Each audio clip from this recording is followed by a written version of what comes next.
o nosso Deus. Nós vamos ao estudo da palavra. Eu fui, de alguma forma, convencido a continuar dando estudo aqui sobre o livro de Samuel. Quando começo alguma leitura bíblica, eu vou até o fim. Eu quero esmiuçar as histórias, eu quero aprender com os textos. E eu já falei aqui, iniciando sobre Ana. Semana passada falamos um pouquinho sobre a questão de Samuel. E hoje nós vamos estar falando um pouquinho sobre Saul, né? Então quero convidá-lo a abrir lá em 1 Samuel, capítulo de número 9. Você que está em casa aí também, pegue a sua Bíblia. É uma leitura um tanto longa, mas necessária para a gente entender a história e extrair aqui os ensinos a partir da leitura bíblica. Tá? Então, capítulo de número 9, vou ler o verso 21 e depois do capítulo 10 até o verso de número 27, tá bom? Depois eu falo o tema da nossa conversa aqui. Capítulo de número 9, verso 21. Então respondeu Saul e disse: porventura não sou benjamita, da menor das tribos de Israel, e a minha família, a menor de todas as famílias da tribo de Benjamim? Por que, pois, me falas com tais palavras? Capítulo 10 agora, 1 em diante. Tomou Samuel um vaso de azeite, e lhe o derramou sobre a cabeça, e o beijou, e disse: não te ungi, porventura, o Senhor por príncipe sobre a sua herança, o povo de Israel? Quando te apartares hoje de mim, acharás 2 homens junto do sepulcro de Raquel, no território de Benjamim, em Zelza, os quais te dirão: acharam-se as jumentas que foste procurar, e eis que teu pai já não pensa no caso delas, e se aflige por causa de vós, dizendo: que farei eu por meu filho? Quando dali passares adiante e chegares ao carvalho de Tabor, ali se encontrarão 3 homens que vão subindo a Deus a Betel, um levando 3 cabritos, outros 3 bolos de pão e outro um odre de vinho. Eles te saudarão e te darão 2 pães que receberás na tua mão. Então seguirás a Gibeá Elohim, onde está a guarnição dos filisteus. E há de ser que, entrando na cidade, encontrarás um grupo de profetas que descem do alto, precedidos dos saltérios e tambores e flautas e harpas, e eles estarão profetizando. O Espírito do Senhor se apossará de ti, e profetizarás com eles, e serás mudado em outro homem. Quando estes sinais te sucederem, faze o que a ocasião te pedir, porque Deus é contigo. Tu, porém, descerás adiante de mim a Gilgal, e eis que eu descerei a ti para sacrificar holocaustos, para apresentar ofertas pacíficas. 7 dias esperarás até que eu venha ter contigo e te declare o que hás de fazer. Sucedeu, pois, que virando-se ele para despedir-se de Samuel, Deus lhe mudou o coração, e todos esses sinais se deram naquele mesmo dia. Chegando eles a Gibeá, eis que um grupo de profetas lhe saiu ao encontro. O Espírito de Deus se apossou de Saul, e ele profetizou no meio deles. Todos os que dantes o conheciam, vendo que ele profetizava com os profetas, diziam uns aos outros: que é isso que sucedeu ao filho de Quis? Está também Saul entre os profetas? Então um homem respondeu: pois quem é o pai deles? Pelo que se tornou um provérbio: está também Saul entre os profetas? E tendo profetizado, seguiu para o alto. Perguntou o tio de Saul a ele e ao seu moço: aonde fostes? Respondeu ele: a buscar as jumentas. E vendo que não apareciam, fomos a Samuel. Então disse o tio de Saul: conta-me, peço-te, que é o que vos disse Samuel. Respondeu Saul a seu tio: informou-nos de que as jumentas foram encontradas, Porém, com respeito ao reino de Samuel, de que Samuel falara, não lhe declarou. Convocou Samuel o povo ao Senhor em Mispa e disse aos filhos de Israel: assim diz o Senhor Deus de Israel: fiz subir Israel do Egito, livrei-vos das mãos dos egípcios, das mãos de todos os reinos que vos oprimiam. Mas vós rejeitastes hoje a vosso Deus, que vos livrou de todos os vossos males e trabalhos, e lhes disse: não constitui-nos um rei, mas constitui-nos um rei sobre nós. Agora, pois, ponde-vos perante o Senhor pelas vossas próprias tribos e pelos vossos grupos de milhares. Tendo Samuel feito chegar todas as tribos, foi indicada por sorte a de Benjamim. E tendo feito chegar a tribo de Benjamim pelas suas famílias, foi indicada a família de Matri, e dela foi indicada Saul, filho de Quis, mas quando procuraram, não podia ser encontrado. Então tornaram a perguntar ao Senhor se aquele homem vier ali. Respondeu o Senhor: não está escondido entre a bagagem. Correram e o tomaram dali. Estando ele no meio do povo, era o mais alto e sobressaía de todo o povo do ombro para cima. Então disse Samuel a todo o povo: vedes a quem o Senhor escolheu? Pois em todo o povo não há nenhum semelhante a ele. Então todo o povo rompeu em gritos, exclamando: viva o rei! Declarou Samuel ao povo o direito do reino, escreveu num livro e lhe pôs perante o Senhor. Então despediu Samuel todo o povo, cada um para a sua casa. Também Saul se foi para a sua casa, a Gibeá, e foi com ele uma tropa de homens cujo coração Deus tocara. Mas os filhos de Belial disseram: como poderá este homem salvar-nos? E desprezaram e não lhe trouxeram presentes. Porém Saul se fez de surdo. Até aqui. Irmãos, se eu perguntar aqui, quem de nós é líder? Aí você vai falar assim: pastor, eu não tenho cargo nenhum, então eu não sou líder. É um grande engano a gente pensar nisso. Se você é mãe, você é uma líder dentro de casa. Se você é pai, você é líder. Se você tem agora assim uma função delegada por outro sobre a supervisão de algumas outras pessoas, você é um líder, né? E pode ser que você não tenha essas funções ainda, mas você está num processo de se tornar um em algum momento da vida. Então, a nossa conversa aqui é olhar para Saul como alguém sendo chamado para liderança. Líder é o quê? Aquele que está onde?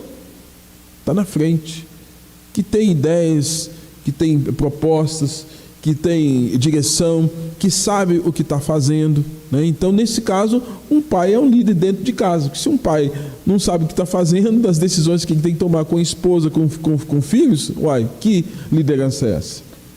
A esposa, na ausência do pai, é essa co-líder, que tem também funções na criação dos filhos, estabelecer as questões da casa, organização da casa, enfim, dentro de casa a gente também é líder.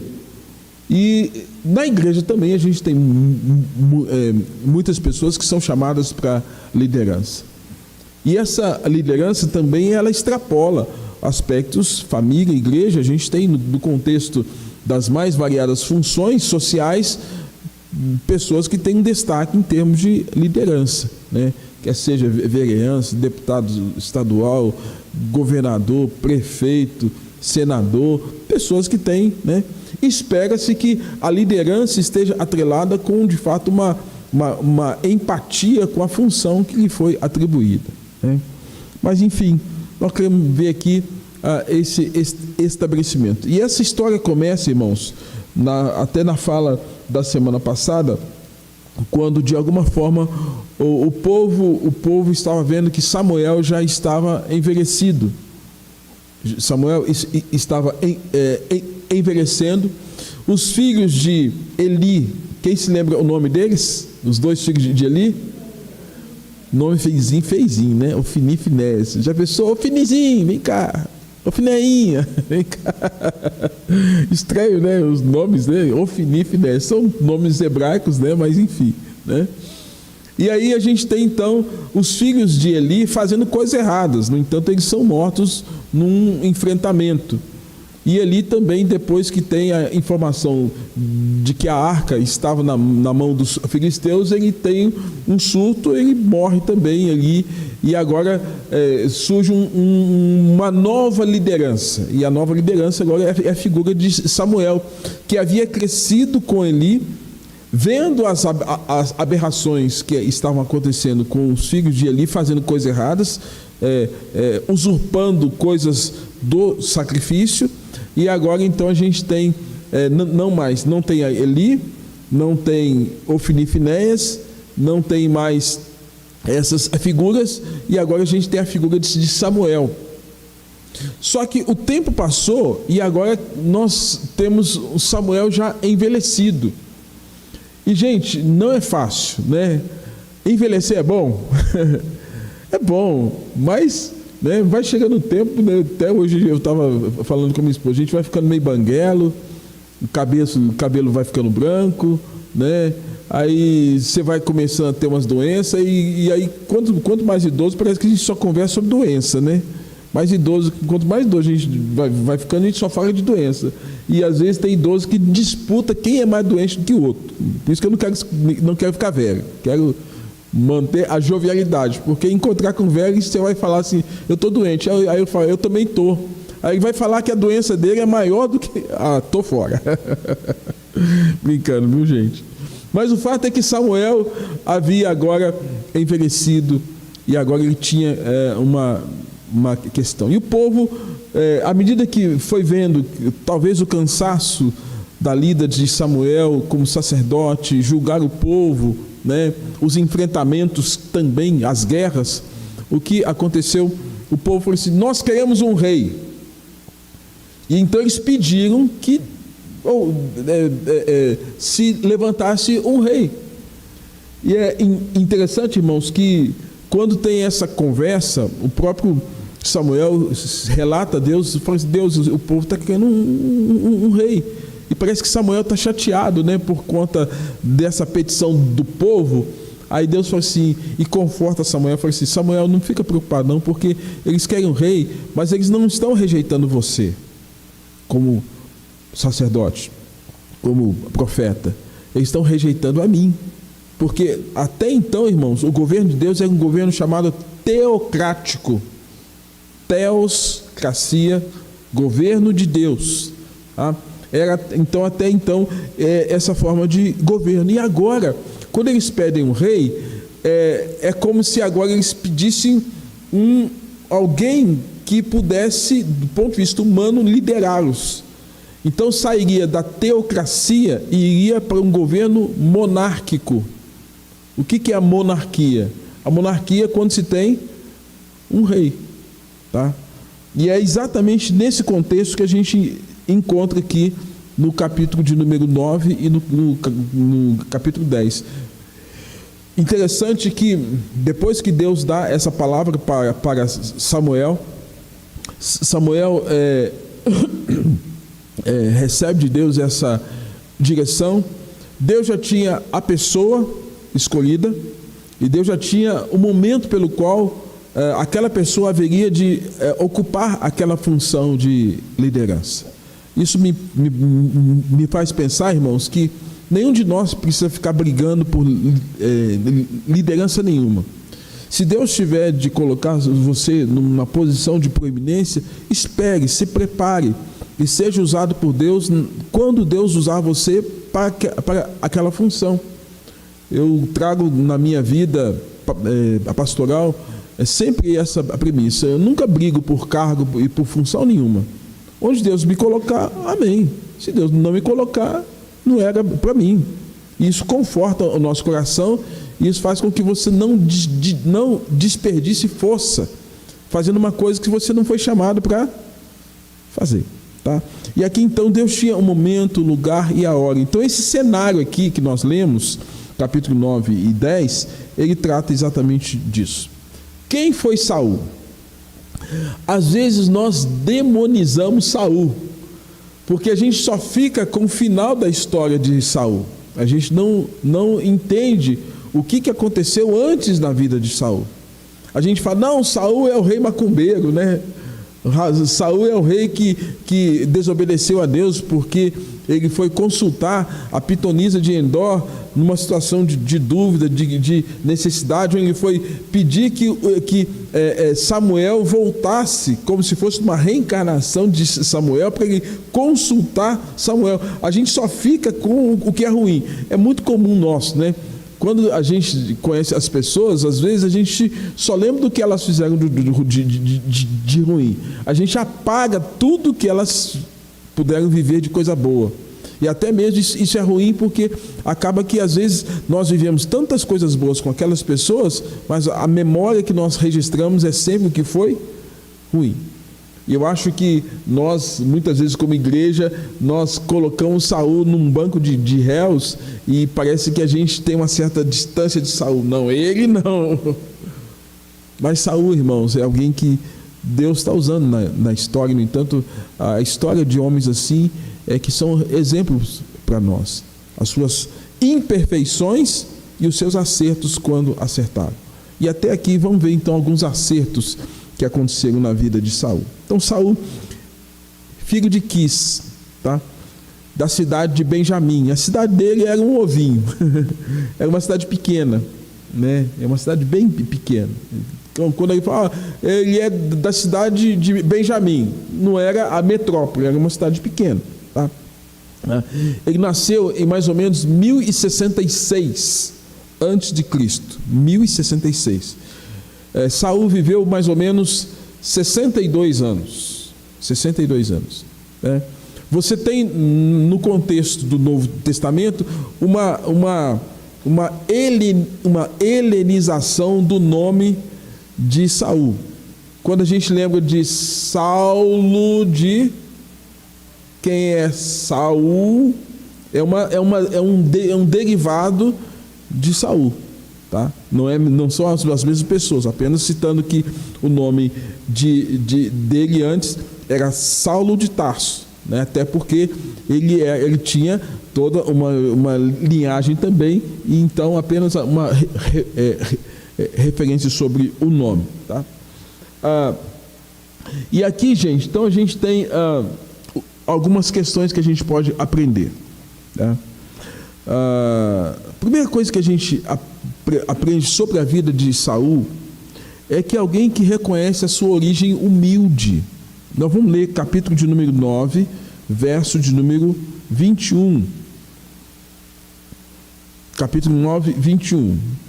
Quando nós temos aqui o encontro de Samuel, o profeta antigo, mais velho, né, tendo esse encontro com Saul e sabendo agora esse Samuel de que Saul seria aquele que Deus haveria de chamar para ocupar o reinado de Israel, Saul, ele diz assim: então disse Saul, porventura não sou eu benjamita, da menor das tribos de Israel, e a minha família, a menor de todas as famílias da tribo de Benjamim?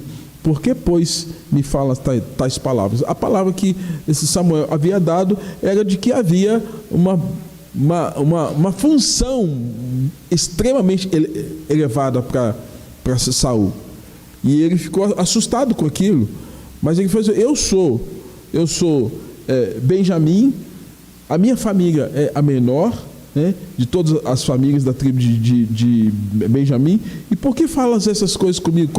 O que você está trazendo para mim vai muito além daquilo que eu posso realizar. O que a gente aprende aqui? Todos nós, irmãos, precisamos nos lembrar sempre da nossa origem, de onde a gente veio. Lembrar de onde a gente veio, e depois, para que a gente ocupe outros lugares, vai ser sempre uma memória positiva das nossas origens. Jogar fora as nossas histórias, né, ou ter vergonha das nossas histórias, não é bom. E aqui ele mostra um ato de humildade. Todo líder, ele tem que saber a sua origem, de onde ele veio. Os momentos simples mas humildes, e que não há vergonha nenhuma quando a gente fala das nossas origens, né? Eu me lembro da casa do meu pai, num tempo de construção, que éramos 4 num único cômodo. No único cômodo. 4. Meu pai, minha mãe, meu irmão mais velho e eu. E um banheiro dividido com uma outra família. Né? Naquele tempo, as privadas não tinham chuveiro. O negócio era diferente. A gente tomava banho é chamado banho de cavalo, né? Esquentava a água, jogava no corpo, e ali eu não tenho vergonha nenhuma de dizer que eu vivi isso. Eu vi isso. Um tempo que não tinha pão. Hoje o menino tem pão, tem leite, tem chocolate. Antes não tinha a favaca. A gente pegava a favaca no mato, fazia chá de afavaca, né? Às vezes não tinha pão, comia farinha com açúcar. Hã? Baçu?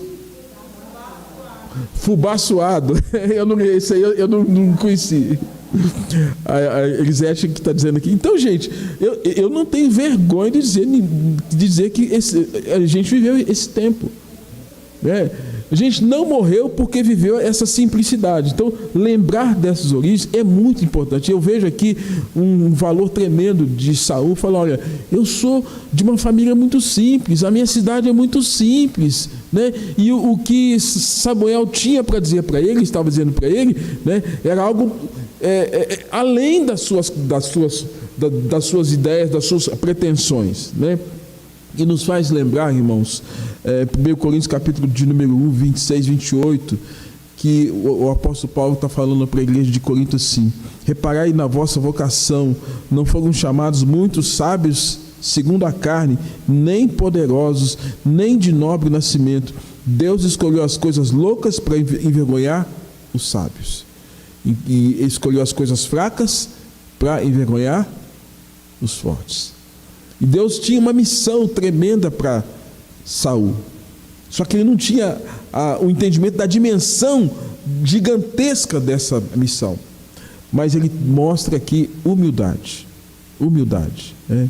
Humildade, gente, é algo tremendo que nós precisamos ter em qualquer função que nós estejamos exercendo na casa de Deus, e também no aspecto social, na vida fora do ambiente das nossas casas, né? Segundo, Saul recebe um tratamento,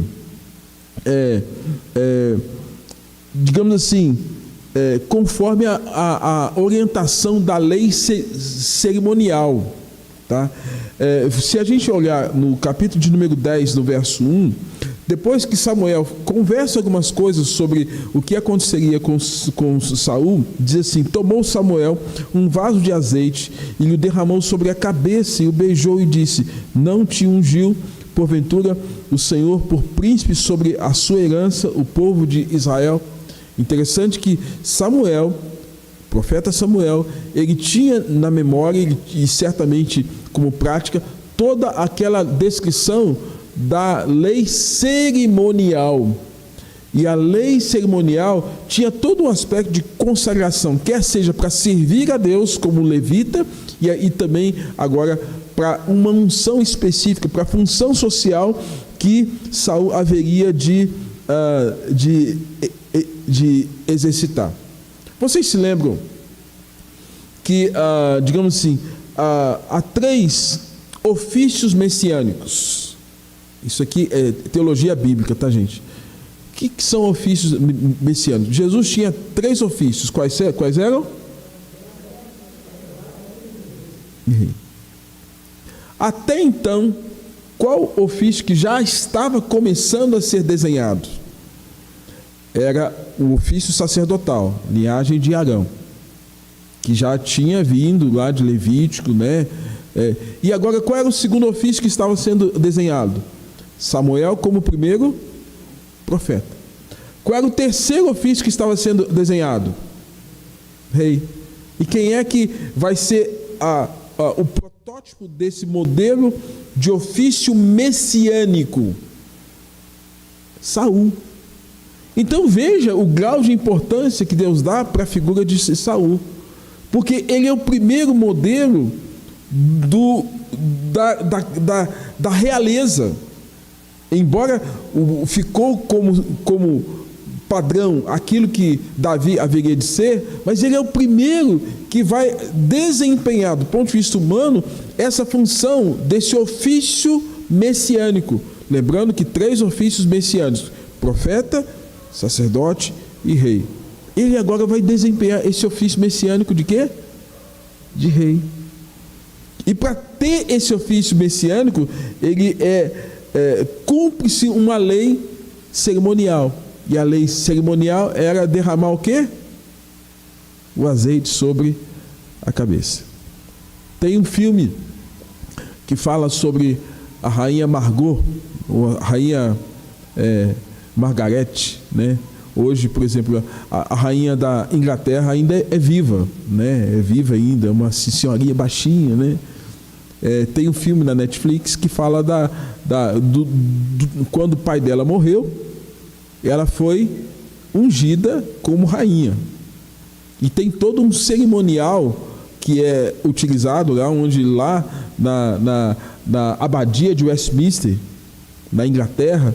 O sacerdote lá, o pastor, o clérigo, ele é que ungiu a rainha para esse ofício, mantendo um princípio bíblico, porque o princípio da monarquia é um princípio bíblico, começado com o rei Saul. Interessante isso, irmãos, porque nos faz pensar o seguinte: Saul recebe um tratamento conforme a lei cerimonial. E aqui ele se sujeita a essa direção. E naquele contexto, sujeitar-se à lei era obedecer a quem? Lei moral, os 10 mandamentos. Lei cerimonial, tudo aquilo que estava relativo ao culto a Deus também. Terceira coisa que a gente pode aprender aqui, no verso de número 10 e 2. 10, verso 2 e 3. Tá? Terceira coisa que a gente pode aprender aqui, que Saul ele foi aliviado de preocupações menos importantes para focar no reino de Deus. Saul foi aliviado de preocupações menos importantes para se importar, para focar no reino de Deus, né? Você vai ver o seguinte: por que teve esse encontro de Samuel com Saul? É porque o pai de Saul, ele tinha umas jumentas. Alguém aqui já mexeu com gado, pasto? Eu nunca mexi com isso. Alguém da igreja? Não, né? Então, às vezes, os bichos fogem. Às vezes, eu vejo aqui em Belo Horizonte, né, e outras cidades também, às vezes você está na rua, está na estrada, tem um cavalo fugido, um boi fugido, uma mula fugida, está andando lá na estrada e até corre um risco de haver um acidente quando a gente está de carro na pista, né? E as mulas do pai de Saul fugiram. Aí ele teve que andar um dia juntamente com o seu moço, com outro criado lá do pai dele, para encontrar as mulheres. Ele não achou. E foi nisso que o moço dele falou assim: olha, quem sabe a gente encontrar com o vidente, com o profeta, se a gente encontrar com ele e ele nos falar onde é que estão essas mulas. Aí foram então atrás de Samuel. Foi nisso então que teve o encontro de Samuel com quem? Com Saul. Por causa de duas mulas. Aí eu até brinquei com as minhas filhas nesses dias. Quem sabe, às vezes por conta, se por conta de duas mulas teve um encontro que foi tão abençoado, porque às vezes algumas mudanças que podem acontecer na nossa vida não podem acontecer coisa boa também, né? Elas estão fora. Tomara a Deus que, né, aconteça coisas boas com vocês por estarem fora. Se com duas mulas, por causa de duas mulas, teve um encontro aí tremendo, né, que trouxe bênção para Israel, né? Quem sabe, né? Gente, providência de Deus. E nessa providência de Deus, Deus está falando assim: olha, eu preciso aliviar a mente de Saul, porque Saul estava preocupado com o quê? Com as mulas. Mas Deus já tinha mostrado para Samuel onde é que estavam as mulas. As mulas estão lá, guardadinhas lá, tal. Aí Deus está mostrando o quê? Capítulo de número 10, verso 2 e 3, ele está dizendo: quando te apartares hoje de mim, Samuel falando, 2 homens junto ao sepulcro de Raquel, que era na cidade de Ramá, no território de Benjamim, em Zelza, dos quais te dirão, acharam-se as jumentas que foste procurar, e eis que teu pai já não pensa no caso delas, e se aflige por causa de vós, dizendo, que farei eu por meu filho? Quando dali passares adiante e chegares ao carvalho de Tabor, ali te encontrarão 3 homens que vão subindo a Deus, a Betel, levando 3 cabritos, outros 3 bolos e outro um odre de vinho. O que está acontecendo, gente? Deus sabia que o pai de Saul estava preocupado com quem? Com o filho e com as jumentas. Eu estava falando mula aqui, né? Com as jumentas, né? Pior ainda. E o que aconteceu? Samuel falou assim, olha, pode ficar tranquilo, porque as jumentas estão seguras. Gente, veja a preocupação de Deus aqui, né? Interessante, né? Deus tinha uma missão muito maior do que Saul cuidar de quem? De jumenta. A preocupação dele era muito maior. Ele ia governar um país. Eu vou governar um país preocupado com o jumento? Então, Deus queria poupar Saul de ficar pensando, focado em uma coisa que na verdade não, ele gastaria energia e não chegaria a lugar nenhum. Fiquei pensando nesse texto, irmãos, fiquei pensando quantas vezes nós gastamos energia, pensamento, atenção com uma coisa que na verdade não tem tanta importância. Brigamos por conta dessas coisas que não tem tanta importância e choramos e tal. Porque Deus, no seu cuidado, olha, o seu foco não é ficar preocupando com uma coisa de menos importância. Era importante? Sim. O pai estava preocupado com o filho e com as jumentas. Mas Deus tinha um propósito muito maior para a vida de quem? De Saul.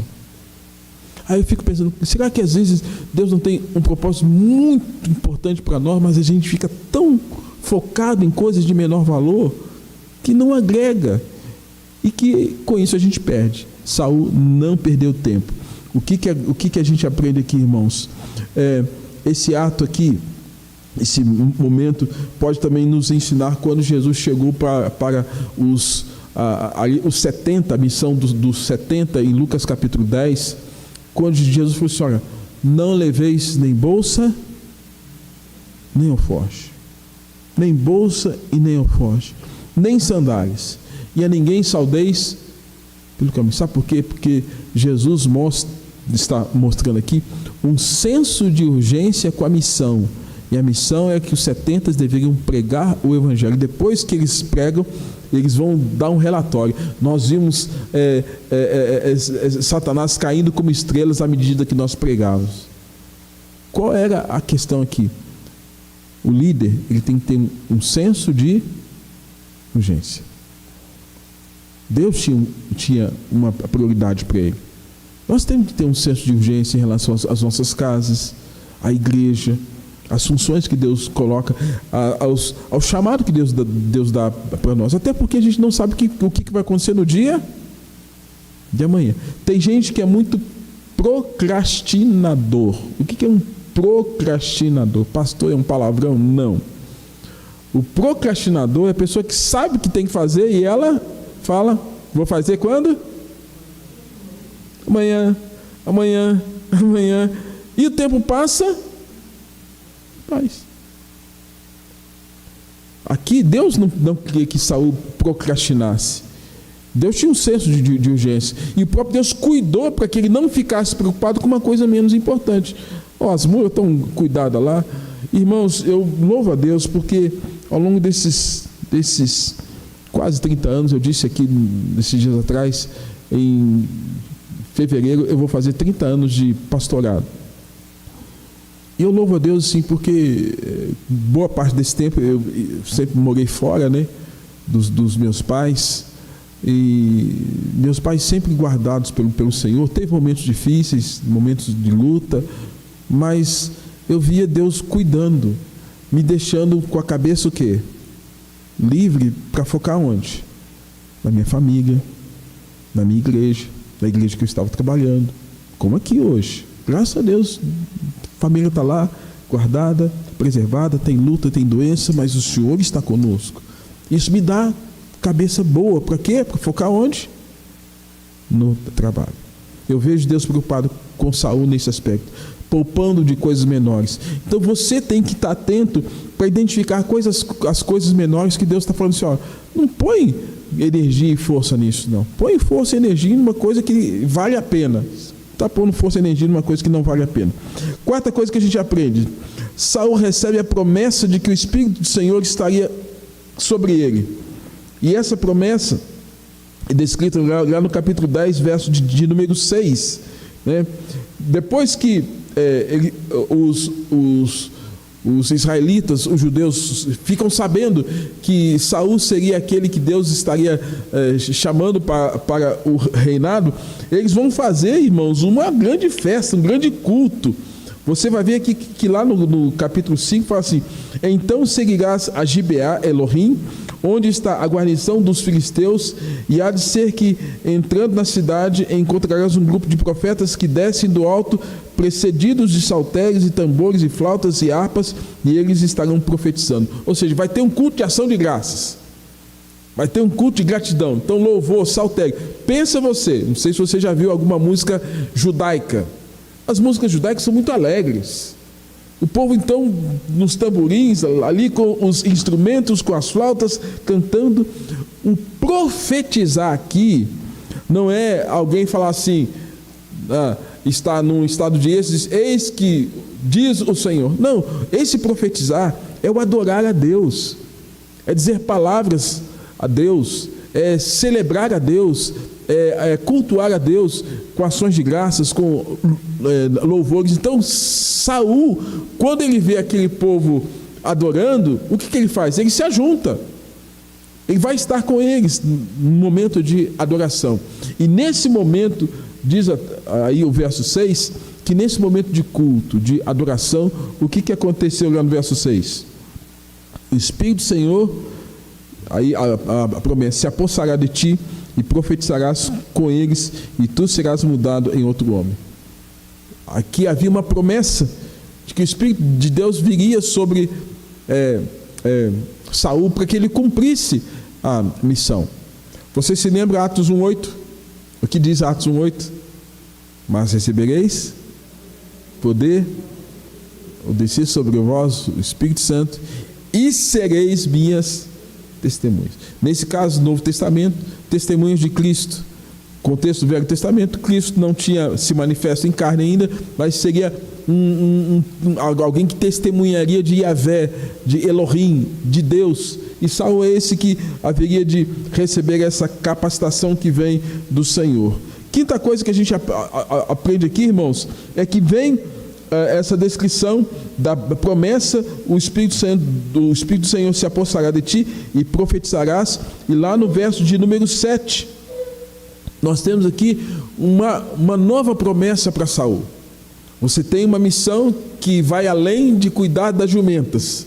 Você vai cuidar de um povo, você vai liderar pessoas, você vai estar à frente delas. Então, qual é a promessa?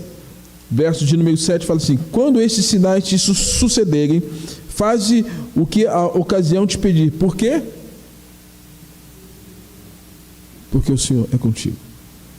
Saul, irmãos, estava sendo chamado para cumprir uma missão, e ele tinha que ter a consciência que ele não estava sozinho.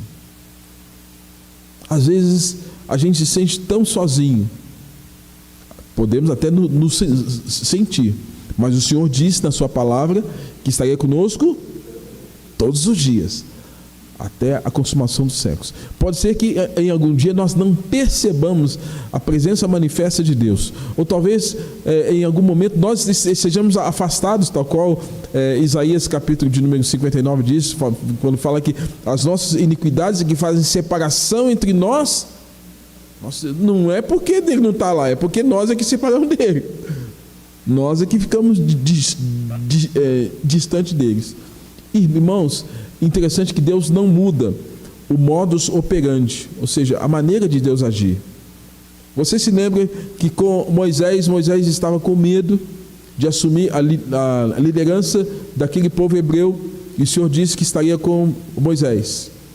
E lá no capítulo de número 30 a 33 de Êxodo, Moisés fala assim: Senhor, se a tua presença não estiver comigo, não me faça sair desse lugar. O Senhor falou assim: não, Moisés, eu estarei contigo.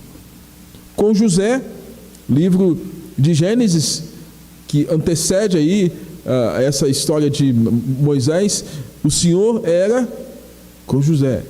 E agora, o que nós temos? No livro de Samuel, Deus está dizendo: o Senhor era com Saul. O Senhor estava com Saul, a presença dele. E qual a fala de Jesus para nós, como foi citado aqui? O próprio Jesus, na grande comissão, falou: eu vou estar com vocês todos os dias. Aí o grande problema é que às vezes nem sempre a gente está com ele, né? Esse que é o grande problema. Quando a gente não está com ele, pode ter certeza que vai dar coisa errada.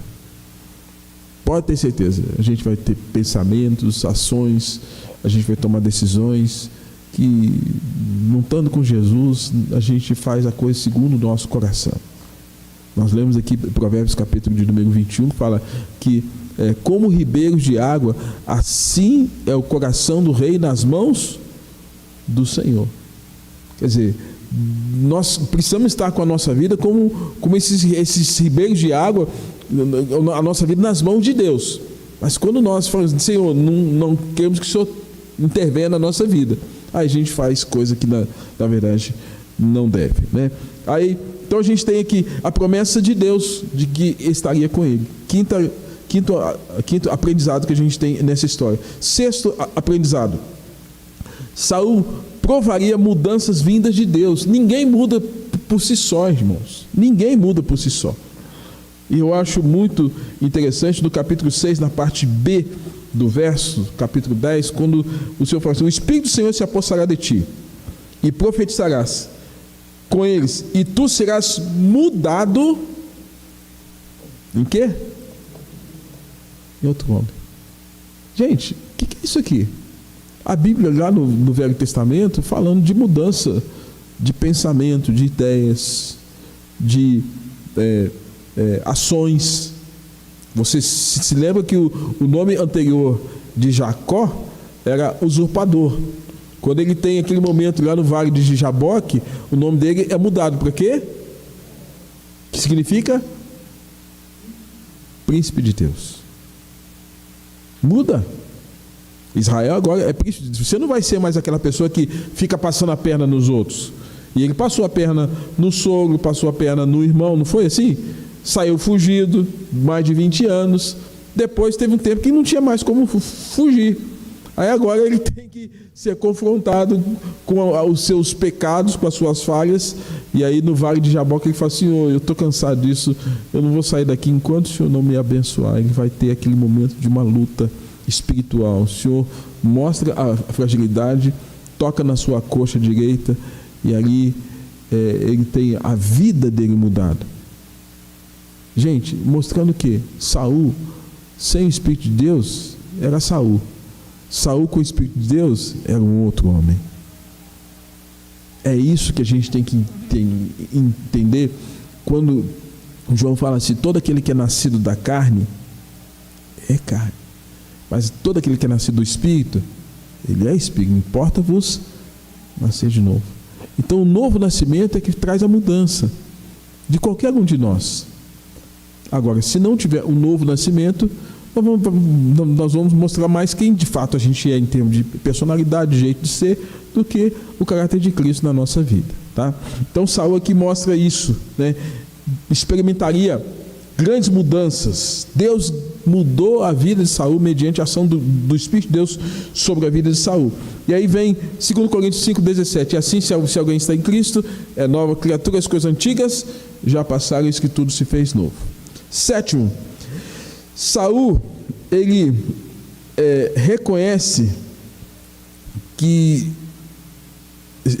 o seu pedigree, mas sabe que sua vida precisava da ação e do poder de Deus, né?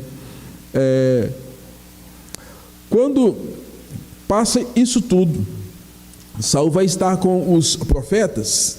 Eu não sei se você já esteve em algum lugar, e eu já estive em muitos lugares, que às vezes eu tive essa percepção, que você chega naquele lugar, a pessoa olha assim para você e fala assim: quem é esse? Quem é ela? De onde saiu isso? Tá rindo, dona Ana? Já tive isso também, de estar em algum lugar assim, até olhar assim, sabe, meio de lado assim, quem é isso aí? É ruim, né? Quando alguém olha pra gente assim, né? Porque tá olhando com certo desprezo. Mas o que está acontecendo? Ele estava no meio dos profetas e começou a profetizar. E lembrando que esse profetizar era adorar, era cantar, era louvar, falar as palavras acerca de Deus, glorificar a Deus. Tá?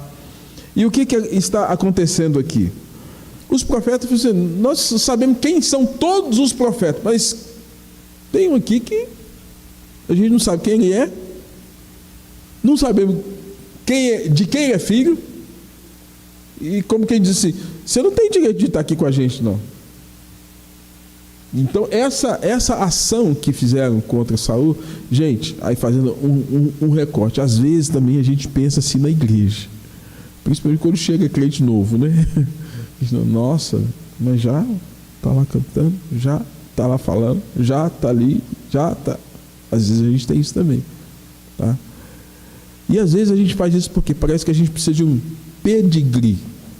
O que é um pedigree? Quem compra aí ração para cachorro sabe que tem a ração pedigree. É a melhor, né, dona Ana?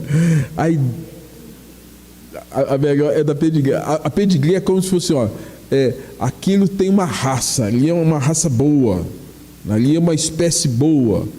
Então, era como que eles perguntassem: olha, Saul não sabia nem quem é o pai dele. O que ele está fazendo aqui? Como se Saul precisasse de um pedigree para estar ali. Mas quem é que colocou Saul ali, gente? Deus. Deus que colocou. Deus que pôs Saul ali. Então, tudo que estava acontecendo na vida de Saul era fruto da intervenção de quem? Deus. E às vezes quem está perto não consegue entender esse movimento de Deus para mudar algum cenário, para mudar alguma situação. Saul está ali adorando, servindo a Deus, e estão pensando assim: quem é esse? E a pergunta é: todos que dantes o conheciam, vendo que ele profetizava com os profetas, verso 11, diziam uns aos outros: que é isso que sucedeu ao filho de Quis? Está também Saul entre os profetas? Então um homem respondeu: pois quem é o pai deles? Pelo que se tornou um provérbio. Está também Saul entre os profetas? Como quem diz: qual a sua credencial para você estar aqui com a gente? Eles agiram com Saul com preconceito, com julgamento, juízo. Mas Saul não estava muito preocupado com isso. Não estava preocupado com essas questões. Estava muito envolvido naquilo que Deus tinha para ele. Oitavo, já estamos encerrando. Toda liderança passa por confrontação e oposição. Capítulo de número 10, verso 27. 10, 27. Diz assim: depois que passou um monte de coisa aqui, aconteceu várias coisas aqui, gente. Eu estou pulando aqui porque senão fica muito longo. Verso 27. Mas os filhos de Belial disseram: como poderá este homem salvar-nos? E desprezavam e não trouxeram presentes. O que está acontecendo? Saul estava com os profetas, aí depois há como que um novo mover de Deus para mostrar que Saul era a pessoa, e nesse momento a sorte caiu sobre a tribo de Benjamim, sobre a família de Matri, verso de número 21, e depois sobre Saul. Nesse afunilamento, tribo, família, Benjamim, tal qual lá no contexto dos dias de Josué, quando lançaram sortes E a sorte caiu sobre a família de quem? Quem se lembra? De quem? Acã. Lançar sorte, né? Usava-se muito ali a questão do urim, do tumim, que eram pedras que eles usavam para isso, né? Não vou entrar em detalhes sobre isso aqui, mas eles lançaram sorte para ver quem era a pessoa. E naquele contexto lá de Josué, lançaram sortes e a sorte caiu sobre a família de Acã, que de fato estava tudo errado na família de Acã. Lançaram sorte aqui e estava tudo certo na vida de quem? De Saul. Família, tribo, família e Acã. E Saul. E agora então, quando eles escolhem, diz o verso 24, então disse Samuel a todo o povo. Samuel falou assim: gente, quero dizer para vocês o seguinte: vedes a quem o Senhor escolheu. O Senhor escolheu, pois em todo o povo não há nenhum semelhante a ele. Então todo o povo rompeu em gritos, exclamando: viva o rei, viva o rei. Aí no verso 27 fala assim: mas os filhos de quem? O que é um filho de Belial, gente? O que é isso, pastor? Coisa de comer? Não. Eu vou usar um nome popular aqui. Filho de Belial é filho do capeta, filho do diabo, filho das trevas, filhos do mal, do maligno. É uma referência no Velho Testamento apontando sempre aqueles que se opõem a Deus. No Novo Testamento a gente tem a ideia do acusador, de Satanás, aquele que é contrário a Deus. Tá? Então, daquela festa toda, quem estava lá também? Os filhos de Belial. E o que esses filhos de Belial fizeram? Aí o texto vai mostrar para nós algumas ações aqui dos filhos de Belial. Isso mostra, gente, que é de graça a oposição espiritual que nós temos pelo fato de queremos servir quem? Deus. Você fala assim: eu sou luz. O que vai vir contra? As trevas. Eu sirvo a Deus. O que vai vir contra? Os que não servem. Saul estava sendo levantado por Deus para governar uma nação. E o que se levanta contra ele? Agora, os filhos de Belial. Os filhos de Belial, eles são muito astutos e agem até com um certo desdém, né? Israel tinha muitos inimigos: amonitas, moabitas, amorreus, filisteus, jebuseus, vários inimigos e povos ruins, muito perversos. Os amonitas eram um deles que eles, quando tinham as guerras, eles matavam as mulheres grávidas e incendiavam, um negócio assim perverso, uma coisa demoníaca. Então, já tinha aqueles inimigos de fora. Não podia ter inimigo onde? Dentro, né? Aqui tem como que um fogo amigo.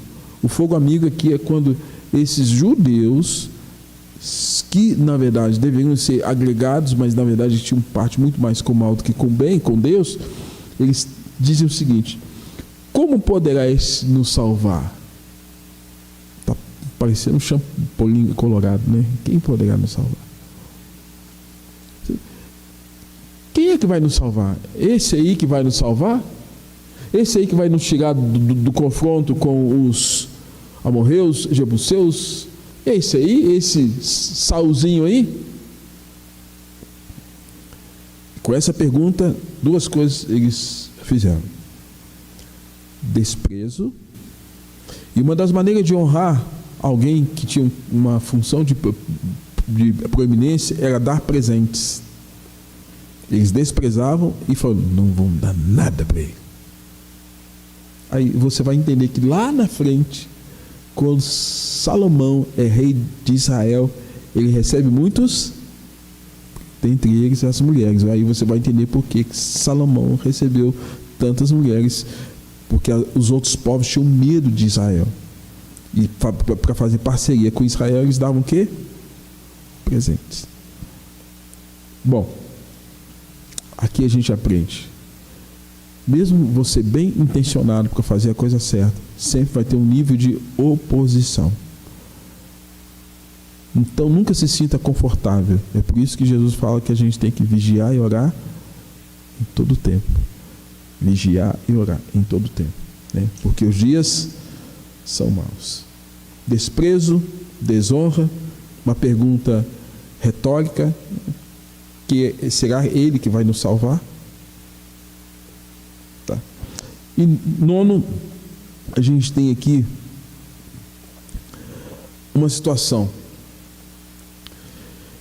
Cuidado para você não ser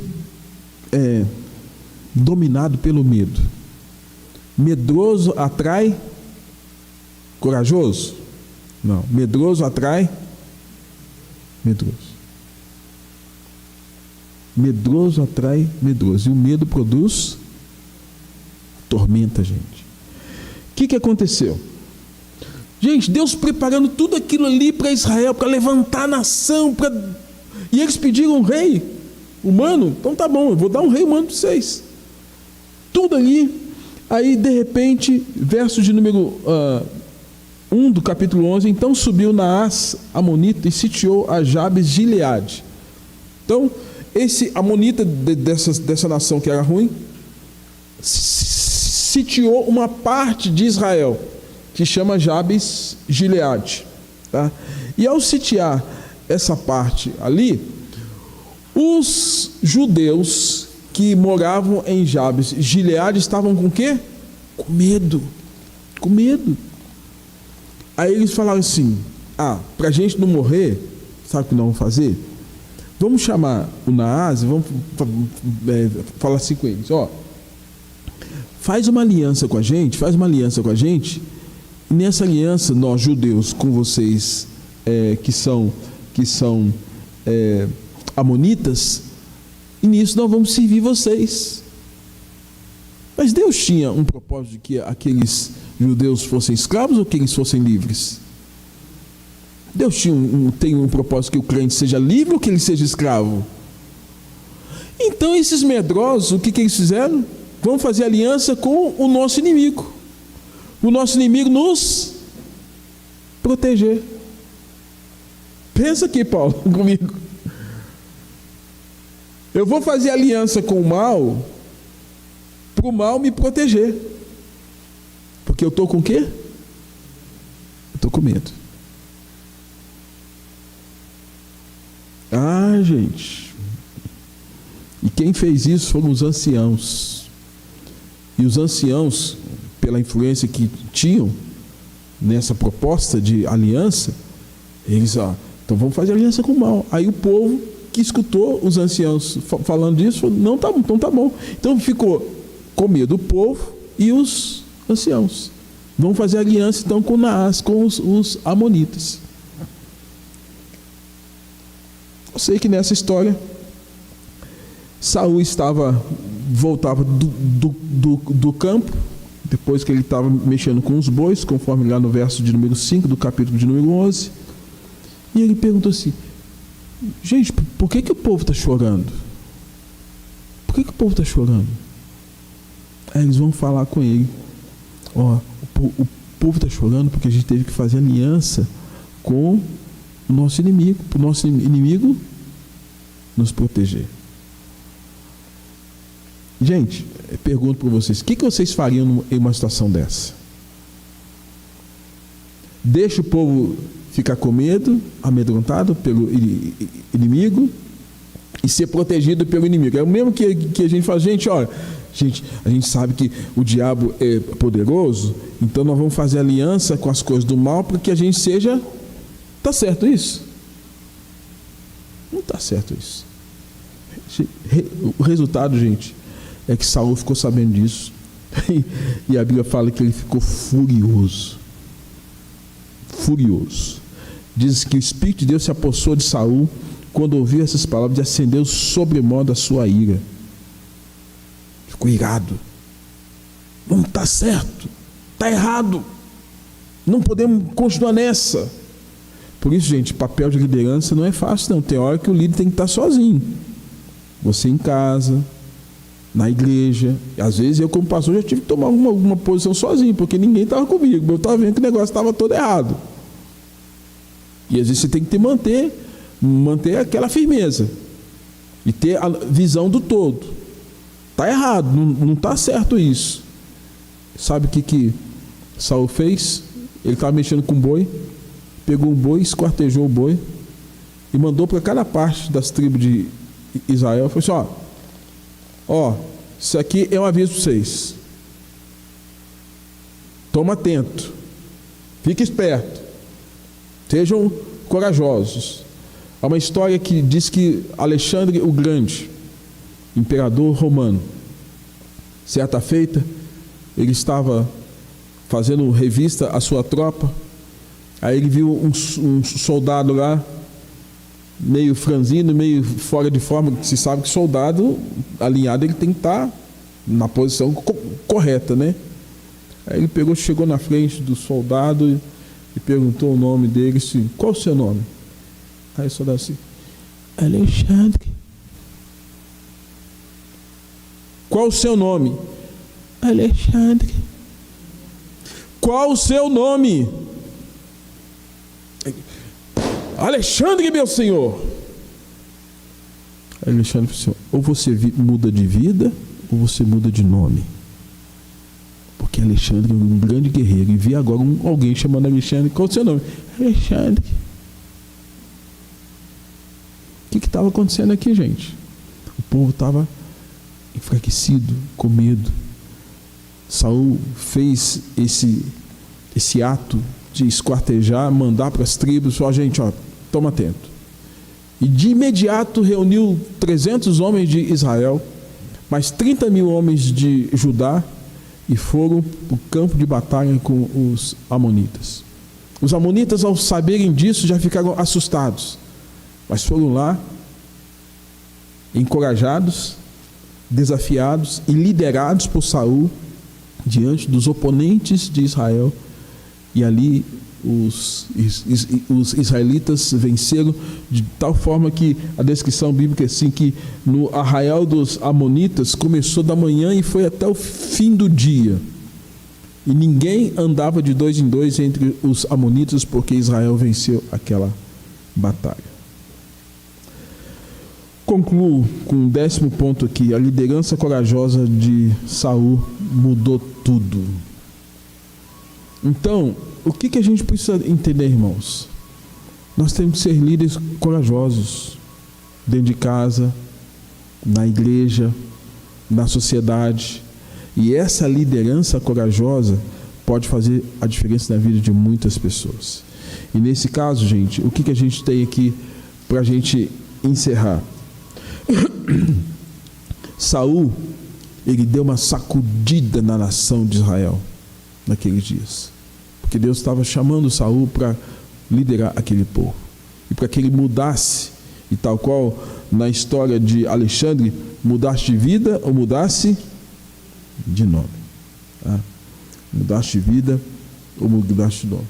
E ele chega a dizer uma frase lá no verso de número 12 e 13 do capítulo 11: hoje ninguém vai ser morto aqui, porque no dia de hoje o Senhor salvou Israel. O povo de alguma forma foi despertado, porque tinha um líder. O povo podia ter o seu reino renovado.